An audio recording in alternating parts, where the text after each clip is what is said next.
अच्छे से थोड़ा करिए। सुप्रभात। आज 14 सितंबर, सर्वप्रथम तो राष्ट्रीय पावन हिंदी दिवस के आप सभी को बहुत बहुत शुभकामनाएं।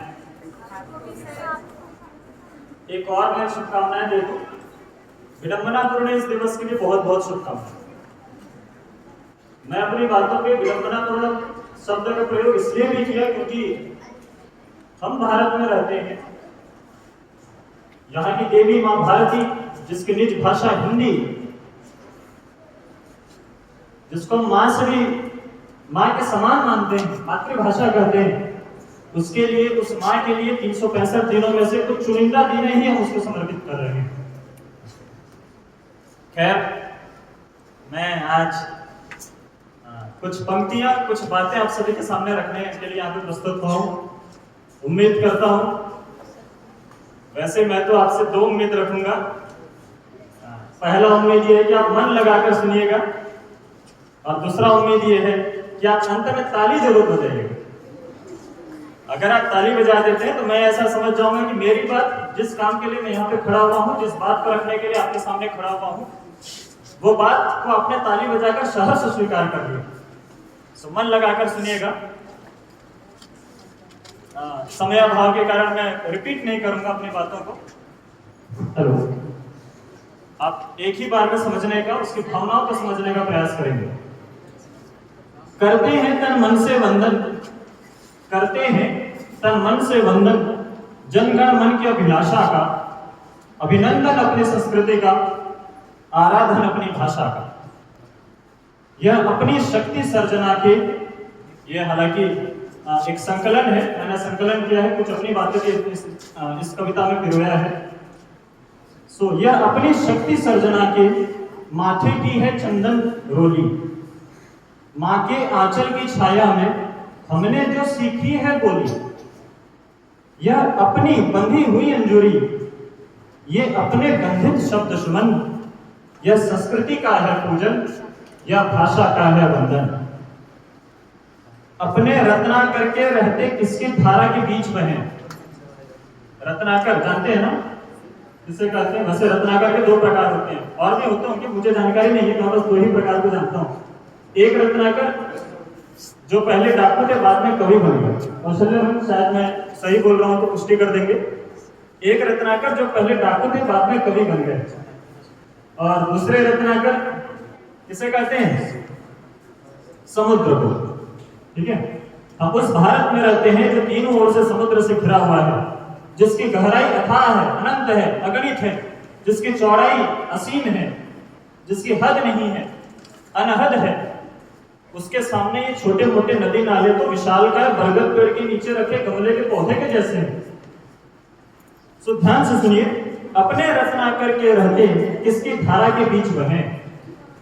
हम इतने निर्धन नहीं कि वाणी से औरों के ऋणी रहे। खुद की भाषा है, हम दूसरे जो विदेशी भाषा है उनके ऋणी क्यों हैं? हम अपनी भाषा हिंदी को हम पढ़ाना चाहते हैं आगे। इसमें प्रतिबिंबित है अतीत, आकार ले रहा वर्तमान। यह ऊंचाई है तुलसी की, जिस तुलसीदास ने महान रामचरितमानस को इतनी ऊंचाई तक पहुंचा दिया, उस तुलसी का मैं वर्णन कर रहा हूं। यह ऊंचाई है तुलसी की, यह सुर सिंधु की गहराई, टंकार चंद वरदाई की, यह विद्यापति की पुरवाई। जय शंकर की जयकार, जय शंकर प्रसाद जानते हैं ना? जय शंकर की जयकार, अपराजय योज्य है, अपराजय ओज है निराला का, यह गर्जन अपनी संस्कृति का, यह गुंजन अपनी भाषा का। भारत हमारा देश है, मां भारती की निज भाषा हिंदी, जिसे हम मातृभाषा करते हैं। आज कोई बच्चा अगर अपनी माँ से, अपनी माँ की बातों को मानने से इनकार कर देता है, तो हम क्या करते हैं? तमीज से बात करो, ये हमारी माँ है। आज स्थिति कुछ ऐसी हो चुकी है कि हम दूसरी भाषाओं को अपना रहे हैं। मैं 2 मिनट बस आपको मैं दूंगा। आज स्थिति कुछ ऐसी हो चुकी है कि हम दूसरी भाषाओं को अपना रहे हैं। भाषाओं को अपनाने में बुराई नहीं है, हम बुराई हम कुछ ऐसा कर रहे हैं कि हम दूसरे भाषाओं को द्वेष रखकर हिंदी को आगे बढ़ाने का सोच रहे हैं।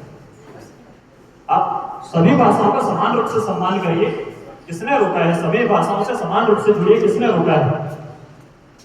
अंत में मैं इतना कहना चाहूंगा कि मां हिंदी के इस चमत्कारिक, विस्तृत, बृहद, अनहद, असीम, अथाह रूपी स्नेहिल आंचल ने जो हमें स्थान प्रदान किया है, उसके लिए आसमान भर, आकाश भर का आभार भी कम है। आपसे मैं आह्वान करता हूं, क्योंकि आप मेरे स्टूडेंट्स हैं, इसलिए आपसे मैं रिक्वेस्ट तो नहीं कर सकता, गुजारिश नहीं कर सकता, आपको मैं अपील करता हूं, आपको आह्वान करता हूं कि आप आगे आइए। हिंदी का मखौल बनाने वालों पर, हिंदी पर तंज कसने वालों को, हिंदी का मजाक उड़ाने वालों को तर्कपूर्ण रूप से, तथ्यों के आधार पर, व्याकरण के आधार पर समझाइए। हिंदी के पतन पर ऐसे विधवा विलाप करने की अपेक्षा, हिंदी के पतन पर ऐसे रोना रोने से बेहतर है कि आप स्वयं हिंदी को पढ़िए, जानिए, समझिए और व्यवहार में लाइए। हिंदी आपको सबल, धवल और उज्जवल बना देगी। धन्यवाद।